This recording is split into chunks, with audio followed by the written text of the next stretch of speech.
नमस्कार, मी विशाल परदेशी. महाराष्ट्र विशेषमध्ये आपलं सगळ्यांचं स्वागत. राज्य सरकारनं जनतेकरता घेतलेले लोकउपयोगी निर्णय शिवाय वेगवेगळ्या योजनांबद्दलच्या घडामोडी आपण जाणून घेणार आहोत महाराष्ट्र विशेषमध्ये. सुरुवात करूया. मुख्यमंत्री देवेंद्र फडणवीस यांच्या अध्यक्षतेखाली झालेल्या राज्य मंत्रिमंडळाच्या बैठकीत राज्याच्या विकासाच्या दृष्टीने 5 महत्त्वपूर्ण निर्णयांना मान्यता देण्यात आली. यामध्ये प्रामुख्याने पीएम सेतू योजनेद्वारे राज्यातील ITIचे आधुनिकीकरण करून कुशल मनुष्यबळ निर्माण करण्यावर भर देण्यात आला. तसंच कंत्राटदारांची देयकं वेळेवर मिळावीत यासाठी ट्रेड प्लॅटफॉर्म अनिवार्य करण्यात आला. राज्यातील 428 शत्रू मालमत्तांच्या प्रथम खरेदी विक्री व्यवहारांवरील मुद्रांक शुल्क पूर्णपणे माफ करण्यात आले. तसंच धुळ्यातील जवाहर सहकारी सूतगिरणीच्या पुनरुज्जीवनासाठी 156 कोटी 90 लाखांचा निधी देण्याचा प्रस्ताव मंजूर झाला. शासकीय जमिनींचा भाडेपट्टी कालावधी 30 वर्षांऐवजी आता थेट 49 वर्षांपर्यंत वाढविण्यास मंत्रिमंडळाकडून मंजुरी मिळाली आहे. श्री गुरु तेग बहादूर साहबजी यांच्या 350व्या शहीदी समागम निमित्त नांदेड इथे हिंद की चादर या कार्यक्रमाचं आयोजन करण्यात आलेलं होतं. श्री गुरु तेग बहादूर साहबजी यांचं शौर्य आणि बलिदानाचा इतिहास राज्यातील घराघरात पोहोचवण्याचा संकल्प राज्य शासनानं केला, असं प्रतिपादन मुख्यमंत्री देवेंद्र फडणवीस यांनी नांदेड इथल्या शहीदी समागम या कार्यक्रमात केलं. या सोहळ्याला आंध्र प्रदेशचे उपमुख्यमंत्री पवन कल्याण आणि विविध मान्यवर उपस्थित होते. शीख गुरूंचा इतिहास विद्यार्थ्यांपर्यंत पोहोचवण्यासाठी शालेय अभ्यासक्रमात त्याचा समावेश करण्यात येतोय. संत नामदेव महाराज आणि गुरु गोविंद सिंग यांच्यामुळे महाराष्ट्र आणि पंजाबचं नातं अधिक दृढ झालंय, असं मुख्यमंत्री फडणवीस म्हणाले.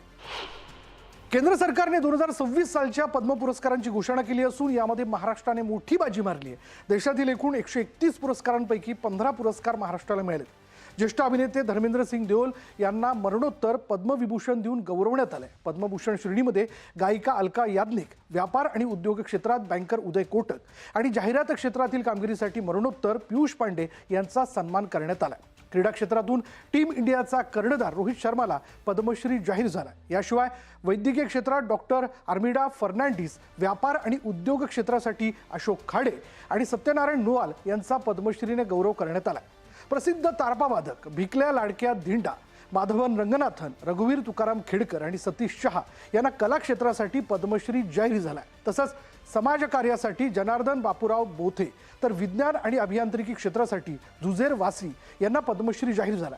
कृषी क्षेत्रातील संशोधनासाठी श्रीरंग लाड यांना पद्मश्री जाहीर झाला. राष्ट्रपती भवनात आयोजित विशेष सोहळ्यात हे पुरस्कार प्रदान केले जाणार असून महाराष्ट्राच्या या गौरवशाली कामगिरीचं मुख्यमंत्री देवेंद्र फडणवीस यांनी कौतुक केलं.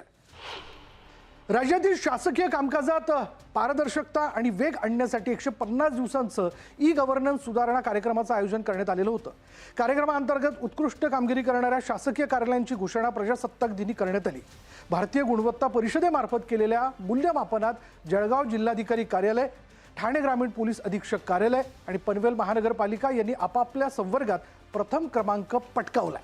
या स्पर्धेत ई-ऑफिस, AI, ब्लॉकचेन आणि व्हॉट्सॲप चॅटबॉट यांच्यासारख्या आधुनिक तंत्रज्ञानाचा वापर करणाऱ्या 7 निकषांवर कार्यालयांची निवड करण्यात आली.